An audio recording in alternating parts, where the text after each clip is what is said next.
Thanks for coming. This is a hot topic for me. I think a lot of us, as we get older, are identifying symptoms, but we don't know what to do with them.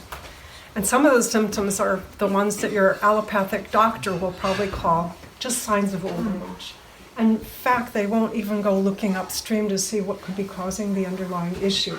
But medicalizing you, giving you polypharmacy as an option, and writing it off, essentially saying, well, that's just what you have to expect as you get older, I think is wrong. And for that reason, in my seniors class that I teach in Albany every week, I am just utterly devoted to identifying or helping people identify signs and symptoms and engage in self-care so that they can live a long life with a good health span, not a lifespan, but a health span, right? We don't want to live a long time and not being able to enjoy our brain and our mobility. The common problem that happens with people as they age is that they are having a decline in what is called stomach acid or hydrochloric acid. In fact, there's estimates made by the Johns Hopkins University as well as the Mayo Clinic, if you ever believe those guys anymore, that 40% of people over 40 years old do not have competent stomach acid, 40%, and then 50% over 65. And then they say that 30% of people over 65 may have what is called achlorhydria, or no stomach acid, that comes from an atrophic gastritis, where the lining of the stomach has just gotten worn out. It does not moist anymore, and the cells that produce the acid are no longer functioning. And that's serious business. The other problem that I want to talk about besides hydrochloric acid is vitamin B12.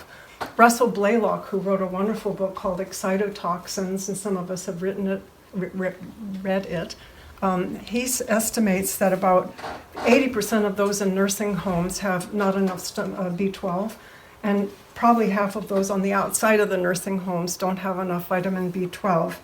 And it's startling information because they're not testing for either of those. I mean, how often would your doctor tell you, well, let's check and see if you have too little stomach acid, because Dr. Jonathan Wright would say all the symptoms of reflux and too much acid are actually too little acid, and I'll explain how that happens. But they're not going to go there because there's no medicine to help that. They've been taught very little in the realm of nutrition. But since both of these problems occur around old age, and even before actually, but most of the time old age, I suspect that there's a perfect storm that's brewing by the fact that we lose competency and the energy to make stomach acid. It does take energy, and the body triages need. And we also may, because of that decline in stomach acid, lop off the plate the very foods that would be giving us our vitamin B12, which are all animal products. You only get analogs from plants. Now, you can't tell that to somebody who doesn't believe this. I understand, but I'm in the right audience here. You're all facing the same direction, so yay. So today I want to go over the physiology of the stomach so you really get it, because I want you to be kind of like pilgrims and share the word to other people and say, well, maybe you want to get your stomach acid checked, right? And I also want to go into some of the ways that you can spot a low stomach acid and maybe low vitamin B12. Because to do something about those hurts no one. It hurts no one. You cannot overdose from vitamin B12, and it won't hurt you to take some digestive bitters when you are having trouble with your stomach. It really won't. In fact, it's one of the best things you can do. Even with high stomach acid or low stomach acid, you can do umeboshi plum, according to Liz Lipsky. So that's an idea. So we're going to now look at the stomach, and I want you to show you that we are hollow. Michael Gershon, who wrote The Second Brain, says we are hollow. So when we put food in our mouths, we just ate this lovely meal, it's going through our mouth, through the esophagus, and connecting to the stomach. And there's this cute little valve at the base of the esophagus above the stomach, not shown, but it's called the lower esophageal sphincter, or it's called the cardiac sphincter because it's really near the heart. And when people have reflux, there's this burning which gives them the idea that they have heartburn because it's right in that region. It's very hard to diagnose that, obviously. You can even have gallbladder pain in that same region too. But it's a one-way trap. That flap that's not shown, LES for his friends, is only supposed to go in. So the food comes in. You're not supposed to have food going the other direction or anything going the other direction unless you've have nausea and need to get rid of something. The problem is that the stomach acid itself is toning that sphincter. And as we lose competency with our stomach acid, we have more of the opportunity to have that sphincter go the wrong way.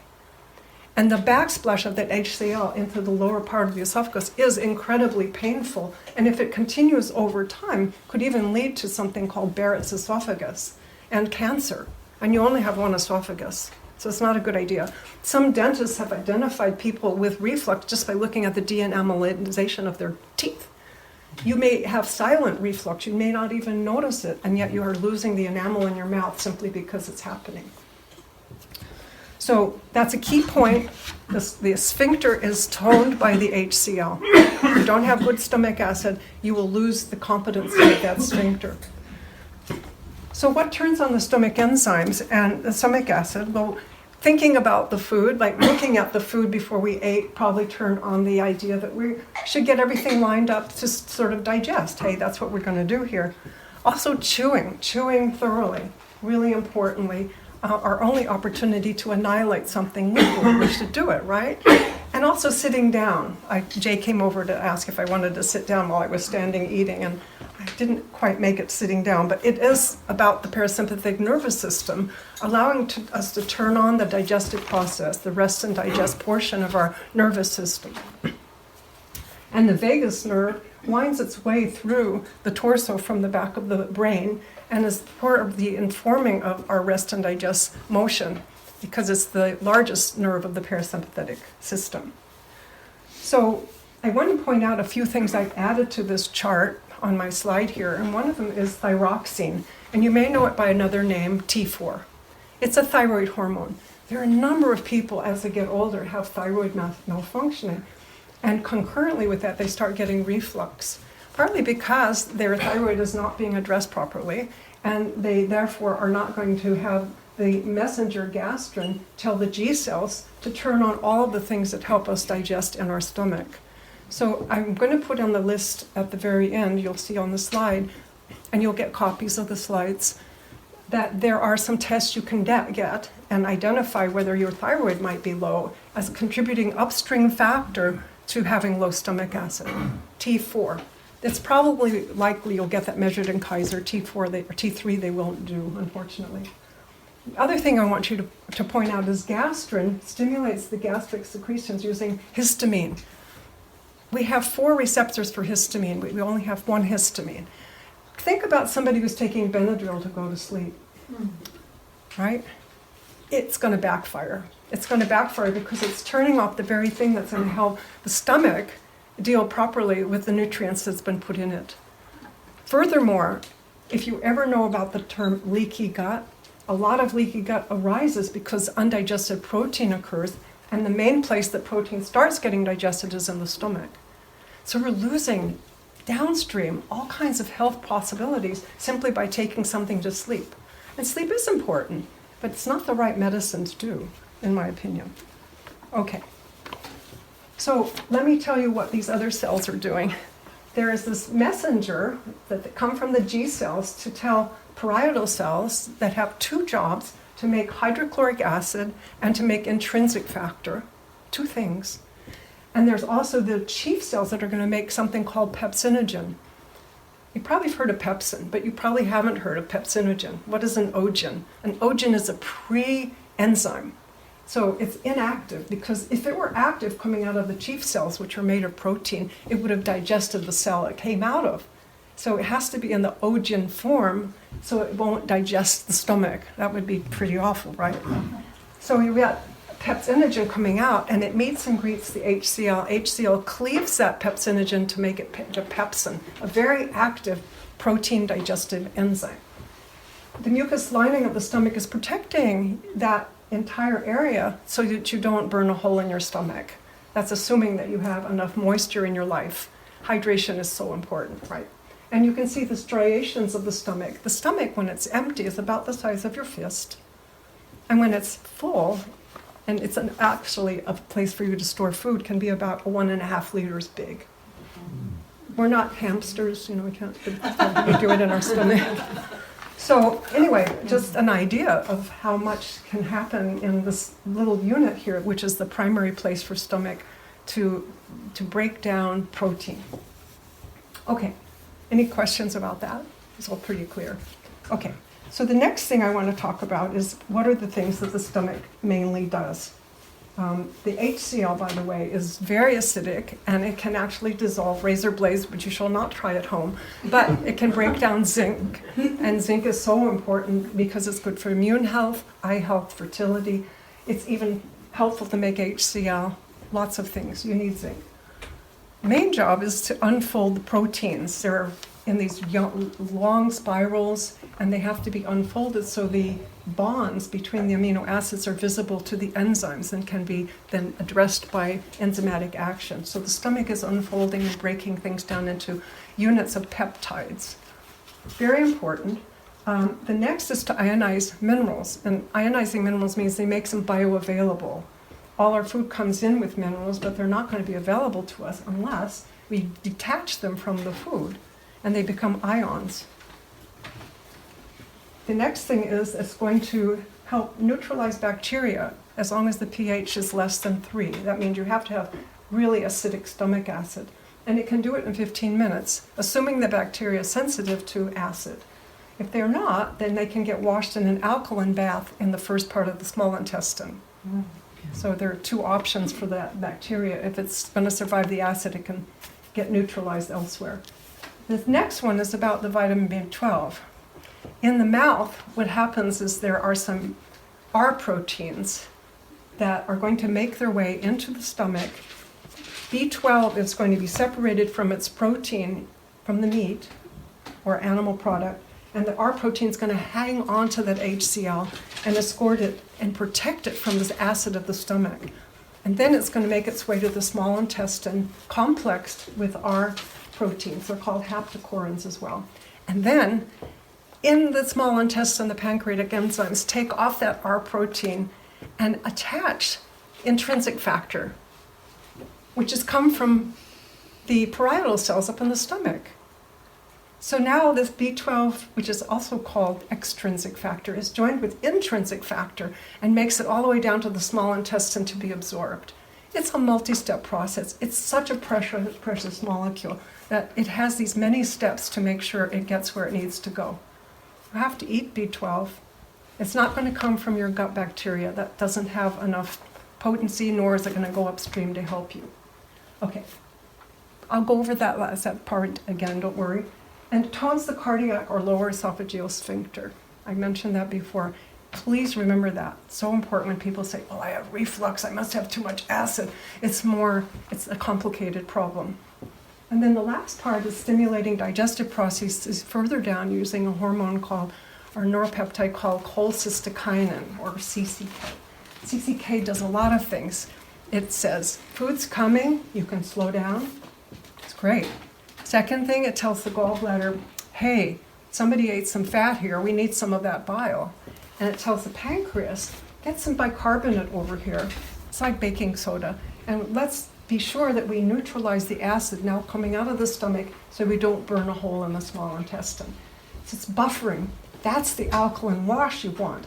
If the acid in the stomach is like a whisper, then those messages are going to be a whisper, and you can have a really bad situation there as well. Duodenal ulcers can occur. Okay, I think those are the main, oh wait, keep there for a minute. Some of us think we don't need protein because we're no longer growing boys and girls, but we do. One of the risks, I'm going to start teaching us a series on cancer tomorrow at the senior center. Cachexia is really a big thing that happens, not just from things like cancer, but just from older age and not building your muscle. And people who can't get up and their quads are weak, it's like they lose their mobility, they cannot live at home anymore because they're not eating enough protein. There's a lot to be said about a good diet with good protein. And thankfully the new food pyramid has put protein at the very top, and I'm so excited about that. Yay! Yeah, I'm so excited about that. But we also need protein for energy. I had an older person come to my practice. He was in the Grey Panthers, and he was just so tired. He would sit down after a meal and he would just and his wife was reporting this. And I said, well, maybe we can look at your diet. So sure enough, he was not eating enough protein, partly because his stomach said, well, it just sits there. I don't want to eat a lot when it's just sitting in my stomach. I said, well, we're going to do digestive support, and we'll do protein. And within a week, he had more energy. I mean, he was in his 80s, can you imagine? So it's partly just having someone nudge you towards the right direction, and you can remember these things and help yourself. That's what I hope. But we need protein also as rebar in our bones. It's not just minerals. It's, the bones are flexible. There's protein in there, collagen. And we also need it for our skin, hair, and nails, but those are minor compared to everything else. We need it for antibodies, hormones, neurotransmitters, and other things. Okay. Minerals, we need them as cofactors for a lot of our enzymatic actions that are happening silently in our bodies. And we need them in abundance, and that's why nutrient density becomes like our mantra when we're eating a Weston Price type diet. And then I also just want to mention again that the HCl is important to protect us from pathogenic bacteria. I've had numerous people come to see me about small intestine bacterial overgrowth. And invariably, they've been given, an antibiotic, a proton pump inhibitor, or some kind of thing that's going to kill off the bugs, and you're good to go. But they never looked at why did that bacteria get into this place that's not supposed to have a lot of bacteria. Well, there's the ileocecal valve, where yes, you can have that opened up, and there's transmigration from the large intestine. Those beasts are not supposed to be up here, but they are. But they never look at this problem. What if you're not sterilizing your food? So that's the thing. I'm going to give you a home test where you can do that. Make sure that you're having enough stomach acid. Because if you aren't, you can have that small intestine bacterial overgrowth and get larger here by mistake. You're getting puffy and gas and bloaty and feeling awful about eating just about everything that is fermentable. And your life goes downhill from there. So some of the obvious signs of having poor stomach acid is gas and bloating, excessive burping and belching. You may have even sat next to somebody who's experiencing that. But the sensation of the food just sits there, doesn't move, which also is so tempting, as I say, for people to say, well, I'm just not going to eat the protein anymore. I'm just going to load up on carbs. After all, the food pyramid, the old one, says I can do that. Wrong. And then they fill up on small amounts. Oh, I just don't have appetite anymore. Uncomfortable fullness, bad taste in the mouth, also difficulty swallowing and taking in supplements. That often is a first sign for a lot of my clients. But not so obvious are things that happen downstream when you don't eat enough protein. You get poor muscle tone, you have more infections, you're not making the antibodies you need, weaker bones, low energy, like the guy I told you in his 80s, blood sugar issues, because if you realize how quickly we consume in energy land our carbohydrates. Most of them are like that. Protein takes longer. Fats take even longer. And you think of filling a fireplace, for example. Here's the carbohydrate going in, right? But then if we want to put in some protein, we put in a book. And if we want to make sure that it stays burning a long time, we put the table in. So you get the idea just by looking here at this idea that food land, we can make a difference in how long our food keeps us full and keeps our blood sugar stable. Because actually blood sugar, when it's too low, can be a danger sign to your brain. It's extremely dangerous for your brain to have low blood sugar. And most people don't realize that. Okay, and then over or underweight because of malabsorption and malnutrition. And here's some not so obvious signs of poor stomach acid. Prematurely gray hair. Because what you have is the minerals that are not getting ionized, so they're not going to be available to contribute to the pigments that are necessary for your hair to maintain its color. More hair, skin, and nails is the suburbs of your body. It's not as important as everything else, but you can start noticing symptoms on your hair, skin, and nails. Acne and rosacea, there are lots of interesting things that happen with the microbiome when you have poor stomach acid, and there is a skin viral microbiome that's affected. Dysphagia, trouble swallowing, I mentioned, nausea with the supplements, heartburn, sleepy after meals, and chronic yeast infections, again affecting that microbiome. Yeah. So just thinking about these, what would your doctor do with these problems? Probably nothing. Nothing with regard to digestion. Mother just say, slow down, don't take those pills. Maybe those supplements don't do you any good anyway. Have you heard that? Yes. Sleepy after meals, well, just take a nap. What's wrong with that, right? So, any case, and rosacea, they'll probably give you some topical corticosteroid, which won't do you any good. Just thin your skin and make you feel irritated. So the technical term for low stomach acid is hypochlorhydria. Hypo is low, and chlor is the acid. And you can see there are a lot of asterisks on these, and they are autoimmune. Even eczema is now considered an autoimmune condition. And most of those have their origins in what's called leaky gut. So if you have poor digestion, maldigestion, you'll have malabsorption in the immune system, 80% of which is in and around your gut, is going to go, these are the enemies, even though they are larger particles of what you would normally recognize in the bloodstream, they haven't been broken down properly. So the immune system is over eager to deal with it, and anything that has the amino acid sequence of that food is going to be attacked in your body. Which is why a lot of autoimmunity has occurred with specific foods such as gluten and casein and so on. Yeah, so one of the problems that a lot of people have with their autoimmune condition is healing up a leaky gut. And there's a 4R protocol that Jeffrey Bland described. Remove what you know is bothering you. It may be pathogens, it may be a food you're eating, it may be stress that's accompanying your eating. You want to replace what is missing, which is stomach acid or digestive enzymes. Maybe just taking bitters could do a lot. Repair the lining of the gut so it's no longer leaky, and there are many ways to do that. Bone broth is one of the ones. And the last one is re-inoculate. So that re-inoculation would be restoring the microbiome after the thing that you just went through. The 4R protocol, you can look it up. He's written very well on that. But leaky gut has to be addressed for any of these to go away, but would your doctor even know what that is? Probably not. It's unusual to find someone who does that. So there are many causes of low stomach acid besides so-called aging. The body will triage need. It'll decide whether it can make enough stomach acid based on the nutrients that are available. If you don't have enough zinc, you may not make enough stomach acid. But we could also add in poor food choices and not having enough of the minerals, which I said were so key. Too much carbohydrate. We get a perfect storm with that. You've lopped the protein off, you're adding more carbohydrates, you have poor stomach acid, so you're fermenting in your stomach rather than digesting. And where does that gas go? Up. And it deforms that lower esophageal sphincter, and you have reflux coming from that. So eating more carbohydrate may sound like a good solution. All carbohydrates are not the same, but just think about that. But adding more protein would help, and they needed to do some digestive support to compensate, but they're not advised that. Most people aren't. You are, okay? Insufficient protein stimulation. When you don't use it, you lose it. And I know a number of people in my practice, one of whom was on a macrobiotic diet because she had breast cancer.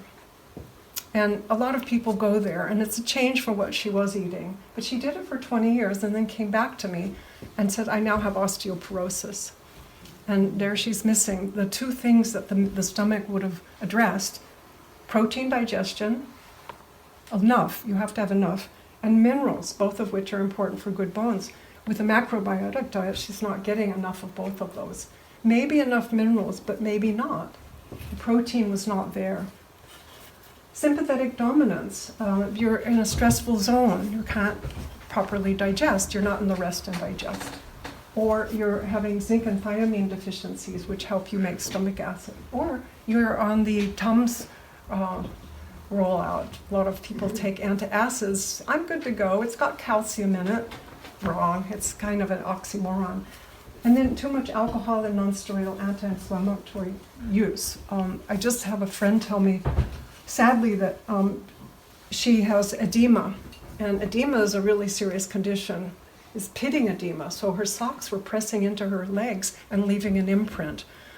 She did check with her doctor. She also checked with Chat GPT. good for her. And she said, they decided concurrently that she should go off the NSAID she's been on for years, a non-steroidal anti-inflammatory drug. She was never told this could be a problem for you. Now she's very achy, and she continues to eat a standard American diet. And it's very sad. She's in her 80s now. So I'm hoping that eventually she'll come around and maybe change her diet, but it's a long shot. And then the last one is H. pylori. You've heard of H. pylori, Helicobacter pylori. Yeah, well, this guy, Barry Marshall, and his colleague Robin Warren identified that the real reason for ulcers was this bacterium that made its way into the stomach and created an ammonia cloud, which is very alkaline, and enjoyed living there, but lowered the stomach acid competency. So the pH of the stomach was more alkaline than acidic. And he proved it by drinking a quart of that stuff and giving himself an ulcer and subsequently curing it with antibiotics. Brave man, right? Yeah, he did that in '82 and he got the award, the Nobel Prize in 2005. They're a little asleep at the wheel, but nevertheless. You need to be checked to see if you have H. pylori infection, because it could be an underlying reason for your feeling unwellness. We all probably have some. It's whether it's too much for you. We don't want to kill it off completely. Martin Blazer, who wrote the book Missing Microbes, did kill it off, and he got reflux. Interesting. So that's what he tells in his book. All right, now we're going to get to something you can do at home. It's a home test. And it's, you can look it up on AI and it'll say, but I've gotten some really good results from people checking their stomach acid by using this simple 1/4 teaspoon of baking soda, not from the back of your fridge. Okay. And then in 6 ounces of water, and then you just check and see. And it's empty stomach, remember. In 5 minutes, have I burped? Nope, probably need some help here. Some people say less than 3 minutes.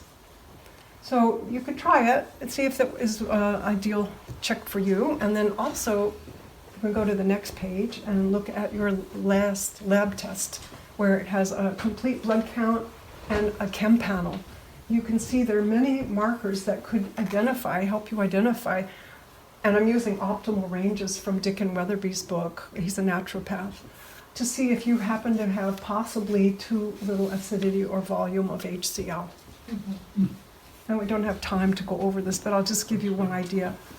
Too much, increased mean corpuscular volume or mean corpuscular hemoglobin, you see that with macrocytic anemia also. Yeah, so it's a kind of anemia where the red blood cells are never mature enough. And you also would see decreased calcium, of course, and iron because the minerals are not getting ionized. You would see increased protein in the blood urine nitrogen. Is that what it is? Anyway, blood urea nitrogen. You would see that because it's not going into the cells, it's in the blood. So there are lots of things there that could be decreased chloride because hydrogen chloride or HCl needs the chloride ion. Another reason to take your salt, you need the chloride ion from that. Also check abnormal thyroid results. If you happen to have, what was the hormone? Thyroxine. Thyroxine is not up there. It might be a reason why your stomach acid isn't performing. So make sure you get in your thyroid test. Any woman needs that probably every other year at least, if she's not on a medicine already. Okay, I think that's it. What can you do about it? A lot of people already take digestive bitters just to make sure you're just ready to go. Take it a few minutes before you're ready to eat. You can use apple cider vinegar, lemon juice, and water. It doesn't have to be straight apple cider vinegar. It's pretty strong for a lot of people. It can be diluted. It could be a little cocktail that you drink before the meal. The other is taking betaine HCl. A lot of people are fond of doing that. You don't want to do it before your meal. You want to do it somewhere in the middle because it can start operating on your stomach rather than on the food that you will later put in it. You want to do it somewhere in the middle or toward the end of your meal. And sometimes taking extra enzymes too, because remember, if the betaine HCl the HCl is a small message. The pancreas will get a small message as well. You need the extra help for the enzymes that are operating in your food after the stomach. The water is there just to remind us that we don't want to overdo drinking water throughout our meal. If you need it to swallow your bolus, get it down your esophagus, fine. But to drink huge quarts of it might not serve you. It might dilute some of that stomach acid. So maybe do that before the meal or do it after the meal, maybe wait a half an hour, but not during the meal so much. Okay, that's all about the stomach. If you have questions, just keep them in your mind and we'll come back to that, because I want to now move on to the biggest piece, and that is vitamin B12. And we're doing okay. All right. The salivary glands are going to produce haptocorin, which is the R proteins. And in the stomach, it's going to join with the B12, which has been separated in the stomach from the protein source. And then when we get to the small intestine here, the pancreatic enzymes will separate B12 from haptocorin and join it to the intrinsic factor, which came from the parietal cells in the stomach. I kind of want to ask the question, although I don't think there's anyone to ask, why didn't all that happen in the stomach? You know, the intrinsic factor is right there. It could be joined in the stomach to the B12, but for whatever reason, it's not. It's done by the pancreatic enzymes. That B12 complex now comes down and enters into the receptors for the vitamin B12. If you happen to have any problem with the last part of your small intestine, like Crohn's disease, you know, the last part of the ileum is often compromised, you're going to lose out on a lot of nutrition because that's a major absorptive area for key nutrients, including vitamin B12. They enter the cells, and the spillover, after it's gone into circulation, will be stored in the liver, and you can store up to 1 to 5 milligrams of B12 in your liver. And I think vegans might look like they're doing really well for about 4 or 5 years because of that. They're able to call in that reserve of B12 back there. But it's not reliable because they're estimating how much they might need. Nobody knows how much you need. The RDA, required dietary allowance for 1 day, is 2.4 micrograms. That's very little. And you know, those were set to make sure we had soldiers who could at least function 50% of the time. So what does B12 do? It's amazing how many things vitamins do. They work system-wide. You've heard the story about the spina bifida. While they were trying to help babies not be born with an open spine, they gave a group of women the vitamins, a multivitamin, and they realized that the ones on the multivitamin were not having the open spine spina bifida as often as those who were not on the multi. But then it took years after that to identify, well, what in that vitamin was the key nutrient? And they stopped at folate. And they give high folate multivitamins. Unfortunately, high folate can camouflage B12 deficiency. They should have gone further because folate and B12 work together to prevent abnormal chromosomal activity and to prevent midline errors, including cleft palate for one. So the DNA is really importantly needing vitamin B12 and folate. Both of those are critical in order to make sure the genetic material is copied regularly and accurately. The next is your blood cells, you know, the red blood cells that are becoming, they're large and they never mature. That's macrocytic anemia. That's a folate and B12 deficiency. That may be the reason that you have that kind of anemia. Same symptoms of the microcytic anemia, which is the iron anemia. Some of you may have experienced when you had your period. Right. Okay, keeping nerve cells healthy.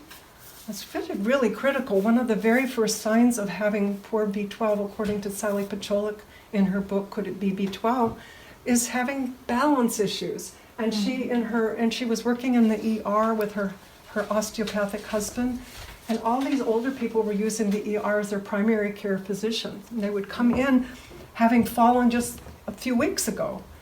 And it turned out, after getting permission and getting a study going, they all had low B12, a low vitamin B12. And this is why they were repeatedly coming into the ER, because they had fallen. And that's something that could be remedied. Now, they have to believe that it's important to do it, and they may have to have someone help them do it, but that's another story.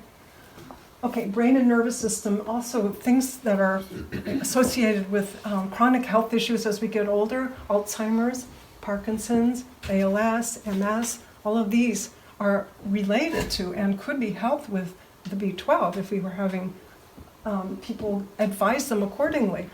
Did you know in the old days they used to give B12 shots to people when they went to the doctor's office? I had a cat that was an old cat, went to the holistic vet in San Rafael, Stan Goldfarb, you know that guy? Yeah. And he would give shots to the kitty. I said, well, let me do it. So he sold me a bottle, and then I started, one for you, one for me. And I noticed the change. It was using the cyanocobalamin, but wouldn't it be nice if that were just offered, that you could have that available to you as a wellness visit instead of being asked, what vaccines do you want this time? Okay. Also energy, it helps our body converting foods to glucose, which is the currency for a lot of our energy. Anemia, lots of anemia. There's several kinds of anemia out there. I want to just mention there's an umbrella of macrocytic anemia, and under that is an anemia called megaloblastic anemia, and below that is pernicious anemia, where you have antibodies to your intrinsic factor. And in this book is a picture of a woman with that kind of anemia on this page. So I'll pass this around. We've already eaten, so these pictures won't gross you out, but on this page is some stuff about B12.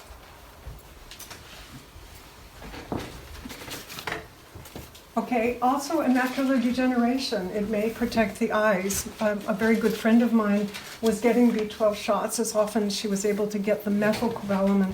In California, they've now discontinued availability of injectable methylcobalamin, and she tried through everyone to get it, and she was unable to get it. Mm-hmm. And there's no good reason for that at all, for it didn't happen though.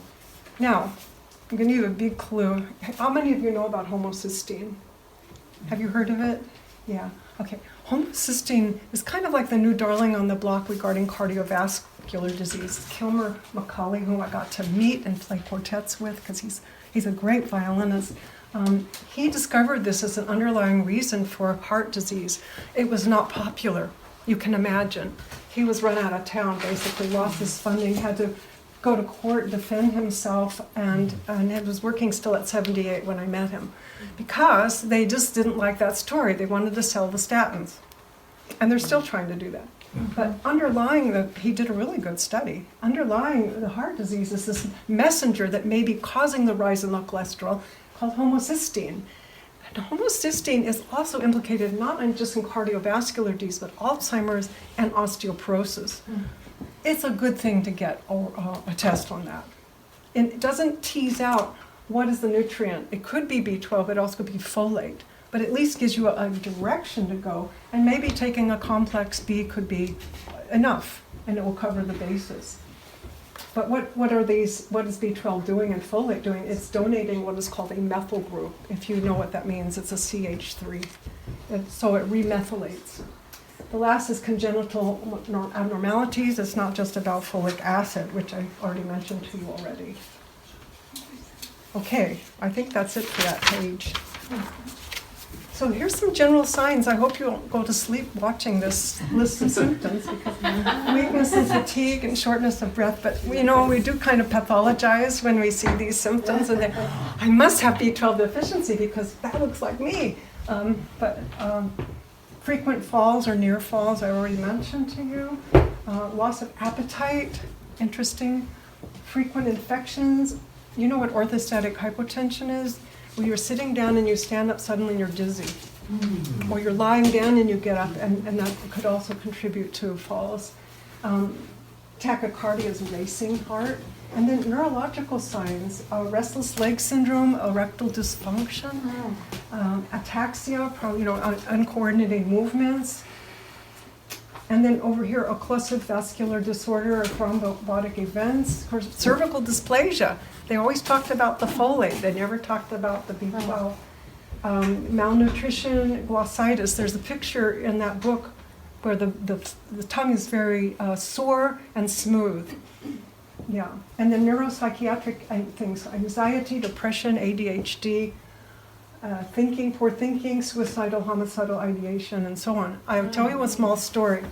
I get clients from all over the world, and this was a cousin of a musician friend. He's in Australia, and his students had told him, well, you might want to just try being vegan. And so he started being vegan, and his wife noticed that he was hearing voices. And it got really bad, and he was having psychotic events. And he ended up getting institutionalized, and they did all kinds of drug treatments and horrible things on him, and he was able to, finally they got a test for B12, and he had very, very low B12. And when they started giving him shots, he was able to come out of that and get out of the institution, go home and resume his life. But he thought, well, if I just eat enough, I should be able to get enough B12. Not really. When you get that far, you need to get the shots. Mm-hmm. But it was a sad story because he had to go through that whole thing, and then he came to me after that and told the story. Dramatic story, isn't it? Mm-hmm. It's memorable. But I hope my stories help. Anyway, he's okay now. Okay, the next is pictures of those deficiencies, just as reminding you how widespread these symptoms can be, and don't let someone just toss it off as, well, you're just getting old. Please don't let them do that to you. Mm-hmm. Yeah. And even tinnitus, which is something a lot of people have. So these are populations at risk. I probably already beat this to death, but vegans, vegetarians, people who have this genetic defect, do you know what that is? Okay. It's called the motherfucker. Well, anyway, it's methylene tetrahydrofolate reductase. It's an enzyme that helps you use folate. And some people can't use it, and then they have problems getting pregnant, which was the first case I have had in my practice. But other things come up too. 85% of the population may now have that defect, or at least have one of them. It's getting more common. You wonder what the survival technique was for that to become prominent. I don't know. The nitrous oxide administration, if you've gone to the dentist's office and they've used the laughing gas, it's possibly they used up all your vitamin B12. It may be in a cocktail if you've had surgery. Ask. And even if they don't confess that they're using nitrous oxide, surgery, especially full anesthesia, is very hard on the body. Ask for B12 afterwards. Get a B12 shot afterwards. You would be very persuasive. Very persuasive. You're paying for this. Eating disorders over 50, I've mentioned, pregnancy, higher demand, autoimmune disorders, family history of pernicious anemia, you saw a picture of her, and antacid use and metformin use, which metformin is interesting. It alters your gut motility, it changes the bacterial population, and it even reduces your B12 uptake. It's known that if you are on this, it's called glucophage. It's the drug they use for people with diabetes or pre-diabetes, and that could be any one of us. So now, let's look at how we can figure out if we have enough vitamin B12. Decreased stomach acid. Remember how important that acid is to help that B12 separate from the protein source and signal the rest of the enzymes that the pancreas is making to remove the R protein, or haptocorin, and adding the intrinsic factor. No intrinsic factor with pernicious anemia, that's an autoimmune condition. Helicobacter pylori, get tested if you think that's it. Or you're missing your stomach, imagine that, a gastric bypass. Crohn's disease, a lot of autoimmune, but look at fish tapeworm. Mm-hmm. Amazing, if you eat a lot of sushi and they haven't frozen the fish for two weeks, this could be a risk. Small intestine bacterial overgrowth, please tell your friends. There's a lot of people have suffering. Alcoholism, malnutrition, veganism, advanced liver disease. Transcobalamin deficiency, this is the thing that helps transport the B12 complex with the intrinsic factor. Inborn errors of that metabolism, acid blockers, nitrous oxide, and age. So any of those could be contributing, and probably more. I'm not an expert. I'm doing my best, but I'm just saying, do your own research. I'm only giving you what I know at this moment. Okay, the next slide. So, lab tests for B12. Let me first say good luck getting them. be hard for your doctor to want to order this. The serum B12 test, unfortunately, is using a range that is too low. They'll say you're fine if you have B12 is above 200 or between 200 and 350, you're fine. Where in Japan, you have to be above 500, 550 in order to have adequate B12.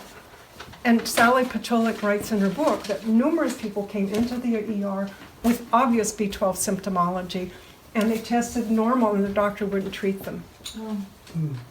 And they work in their favor. I've seen doctors say, well, we don't look at those tests, we just look at symptoms. But in this case, they didn't look at symptoms, they looked at the test. The next test is either a urine test or a blood test, and it's methylmalonic acid, and it's a little chemistry there about the citric acid cycle. But there's a byproduct if you don't have B12 as a cofactor, where you have spilling out higher amounts of MMA or methylmalonic acid. That is going to go up if your B12 is not there. It's really handy, and I first encountered it doing organic acid tests, which are available through Mosaic, previously known as Great Plains Labs. Really important. I mentioned homocysteine already. You can see that rise if you have deficiencies in B12 or folate. And then holotranscobalamin, it's unlikely they're going to test that, but I put it there just in case. But the article here gives you all the deets. Lowered holo-TC combined with a rise in MMA and homocysteine usually indicates a B12 deficiency. Now, this is the key. Clinical signs may already be present, but can also be missing. Here's the problem. There was a video. Did you send the video out about the B12? The guy who was a pediatrician, and he had been misdiagnosed with some degenerative disease, and he did not know that it was a B12 deficiency. So despite all the testing done, and he was in diapers and in hospice, they finally tested his B12. And they could not reverse the degree of incapacity in the mobility that he had, but he was able to get back to work as a pediatrician. Unfortunate, that can happen. When the destruction of your nervous system occurs to such a degree, you can't recover that. There's a lot of parts of the body that can be recovered, but that one didn't happen. So you really want to be on the ball. My first sign of my grandmother's Alzheimer's was her handwriting. Her handwriting had changed. I saw it. It started changing into a different format, smaller, not as well formed, wiggly. A lot of things that if I had known, of course I'm remembering it, but she died a long time ago. After I got my nutrition education and pathologizing that, what if she had just gotten some B12? And maybe it would have helped her have a longer life. So the best source of vitamin B12 is your food. Actually, lamb's liver has higher amounts of B12 than beef liver. If you happen to want to try lamb liver, I think it's 76 micrograms in 3 ounces. So you can see the top 3 are going to be very nice to emphasize. The RDA, as I mentioned, is pitifully low. Whether that serves everybody, I doubt it. And where do we get it? Well, I put only animal products. I know some people say, oh, you can get it from tempeh and nori seaweed. Well, actually not. Those are analogs, and they interfere with the absorption of true vitamin B12. Vitamin B12 is synthesized and utilized by bacteria in the human gut microbiome and is required for over a dozen enzymes in the bacteria. We only need it for 2, but they are so critical. So you absolutely have to have animal protein. The ruminal flora of the cows is capable of producing all the B12 required for that animal as long as there's sufficient cobalt, because cobalamin is this fancy name. Cobalt is part of this vitamin. So you really want to make sure that you're getting some animal products. I think some people think, I can eat maybe a sardine a week. I don't know, but I would rely on that. Getting more in there would be ideal. Okay, so here are the forms of B12, and the injectables are only available by prescription. The needle you need is as thin as a hair. It's like an insulin needle. It's nothing. You can do it in your leg. It's nothing. At some point, maybe we'll get there where you can self-heal yourself. I don't know. Oral supplementation, this is not sublingual, this is the ones that are taken in pills that you swallow. The absorption rate is quite low. So you'd be filling a swimming pool with a teaspoon, trying to bring your B12 up with that. So if you are really, really low, I think getting shots is an ideal way to go. Adenosylcobalamin is naturally occurring. All of these are grown except cyanocobalamin on bacteria. There is some concern that they're synthetic, and I think we saw a post by somebody on our group alleging that those would be poisonous. Ideally, we'd get it from food, that's what I'm saying, but if you are going to supplement, you can use the top 3, except hydroxyl is only injectable. So find the adenosine and the methyl, and you should be fine. The cyano is the cheapest form, that's the one that's in the cheap supplements. I think that's it. And then we have 2 more slides. So, some of you already know the goodness of bone broth.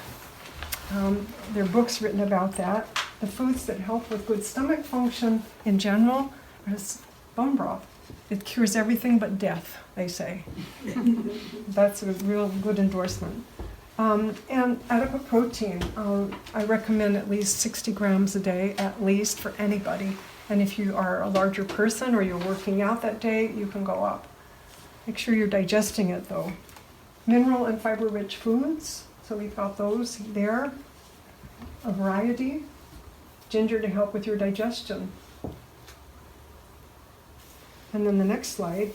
If you have trouble with your stomach, most of you probably know your triggers. Fried foods, even including bacon, alas.